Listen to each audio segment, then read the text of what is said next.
নমস্কাৰ বন্ধু বান্ধৱীসকল, আজি পুনৰ এটি মিনি ব্লগ লৈ আহিছোঁ আপোনালোকৰ মাজলৈ। এয়া সন্ধিয়া চাহকাপৰ সৈতে বোলো ভিডিঅ'টো আপোনালোকৰ মাজলৈ লৈ আহোঁ।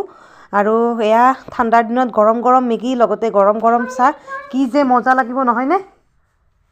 আৰু এয়া হৈছে ভাগিন ভতিজী লগতে ঘৰৰ সকলোৱে মিলি সন্ধিয়াৰ চাহকাপৰ জুতি ল'লোঁ। বোলো ভিডিঅ'টো অকণমান কৰি আপোনালোকৰ মাজলৈ লৈ আহোঁ। আৰু সেয়েহে এয়া সিহঁতে খাবলৈ ধৰিছে আৰু টেষ্টি টেষ্টি লগা বুলি কৈ আছে। টেষ্টি হৈছে বৰমা, টেষ্টি হৈছে মামী, সেনেকৈয়ে এয়া ধুনীয়াকৈ খাই আছে সিহঁতে। আৰু এইজনীক চাওকচোন কি ধুনীয়াকৈ খাই আছে। আৰু খুব ধুনীয়াকৈ খাব জানে কিন্তু আমাৰ এই সৰুজনীয়ে। আৰু সিহঁতে কাষতে আছে বাৰু, মোৰ অকণমান অকণমান চাউণ্ড কৰি আছে, মনে মনে থাকিব দিলেও চাউণ্ড কৰেই বাৰু। আৰু এয়া ময়ো খাবলৈ ধৰিলোঁ।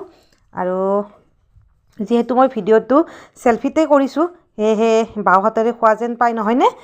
বাওঁ হাতেৰে খোৱা নাই, আচলতে সোঁ হাতেৰে খাইছোঁ। সন্ধিয়া এয়া ভাল লাগে নহয়নে?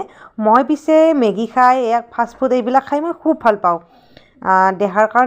আমাৰ দেহৰ কাৰণে ক্ষতিকৰ হ'লেও মানে মাজে মাজে কেতিয়াবা খাই ভাল লাগে নহয়নে? ঠাণ্ডাৰ দিনত এয়া গৰম গৰম খুব ভাল লাগে। আৰু সেয়েহে এনেকৈ এতিয়া সন্ধিয়াৰ জুতি ল'লোঁ। আপোনালোকেও ভিডিঅ'টো চাই কেনেকুৱা পালে কমেণ্ট কৰি জনাব বুলি আশা কৰিছোঁ। আৰু নেক্সট ভিডিঅ'ত লগ পাম।